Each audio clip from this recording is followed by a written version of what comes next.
Добре дојдовте во темата на неделата на Слободна Европа. Во следниве минути преку нашиот видеоизбор ви го презентираме и светот на Македонија.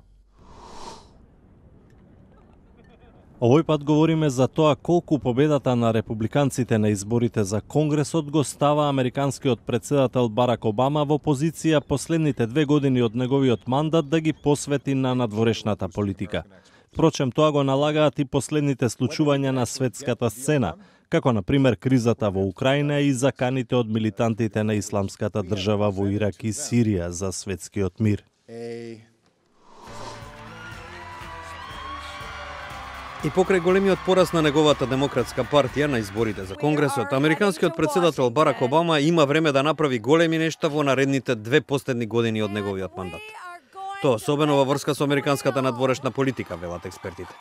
Впрочем, за нив е чудно тоа што тој не посветил повеќе време, енергија и внимание за надворешната политика досега.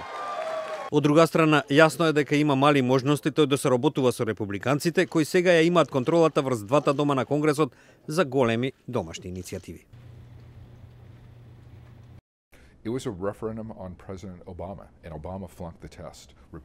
Тоа беше референдум за претседателот Обама и тој не го положи тестот. Републиканците трчаа против неговата даночна политика, против неговата здравствена реформа, вели Дарел Вест од Брукингс институтот. Републиканската победа беше широк и длабок укор за Обама, кој се тетравеше од криза во криза и чија непопуларност им нашети на демократските кандидати. Идеолошкиот јаз меѓу Обама и законодавците ќе креира нов тип на метеж во Вашингтон. Дел од аналитичарите велат дека по правило американските администрации последните неколку години ги посветуваат на меѓународни прашања, арена каде што имаат простор за едностранна акција. Доколку Обама сака значајни достигнувања во надворешната политика во неговите последни години во Белата куќа, тој ќе мора да има дисциплината со која го почна неговото претседавање.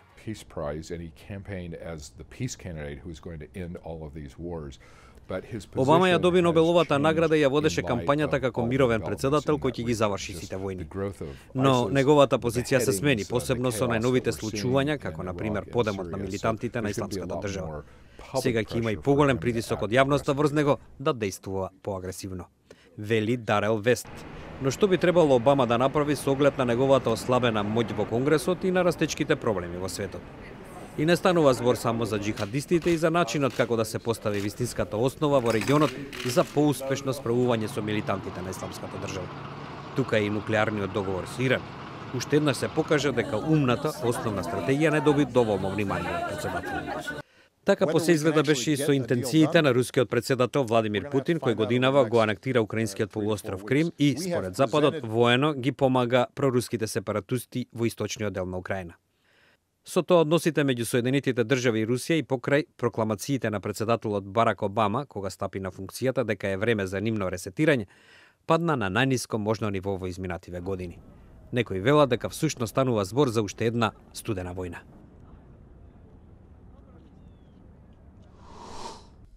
Тоа беше прилогот од студиото во Прага. Нашиот неделен видеоизбор го продолжуваме со информација и реакција на истата тема од Скопје. Заладувањето на односите меѓу Русија и Соединетите држави повторно го стави Балканот на картите на кои се влечат линиите на сфери на влијание меѓу двете сили. Колку промената во Американскиот конгрес ке придонесе за решавање на долготрајниот спор меѓу Македонија и Грција и македонското останување надвор од НАТО и Европската Унија. Американската републиканска партија важи за силен поддржувач на Македонија и нивната победа на неодамнешните избори е позитивен сигнал за земјава.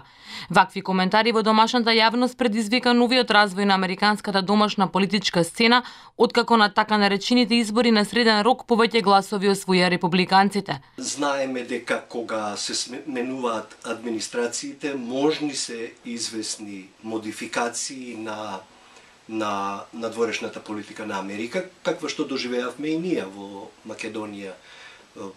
Смената на Џорџ Буш, кој беше претседател со еден нагласен унилатерализам, со Обама, кој што пак напротив инсистира на мултилатерални зафати на Америка. Сето тоа може да има сериозно влијание врз Македонија. Меѓутоа, да не се губиме во деталите, тоа е многу важно за кај нас, каде што владе еден чуден антиамериканизам, а именно без оглед на смените на администрацијата и промените во Конгресот американски, во сите овие 23 години македонска независност, Америка била фактор на стабилност, на демократија и на прогрес на Балканот.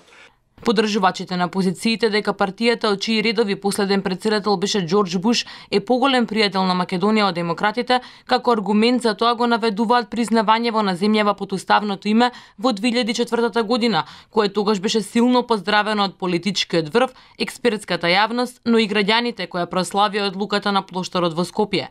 Но и покрај тогашните ставови дека по признавањето од Северните американски држави проблемот за името е речиси решен, Буш повторно мораше да се инволвира директно и на самитот на НАТО во Букурешт. Во 2008 година тој отворено застана зад македонското влегување во алијансата, што до денес е блокирано поради нерешениот проблем со Атина. Актуелната администрација на демократот Барак Обама пак не излезе со толков ангажман околу спорот, но тоа не се должи толку на незаинтересираноста на партијата од која доаѓа, туку на општата политичка сцена, сметаат упатените. Тука има и еден континуитет. Администрацијата што ќе дојде гледа што правела предходната и знаат во каква ситуација се наоѓа нивната политика визави Македонија и Грција.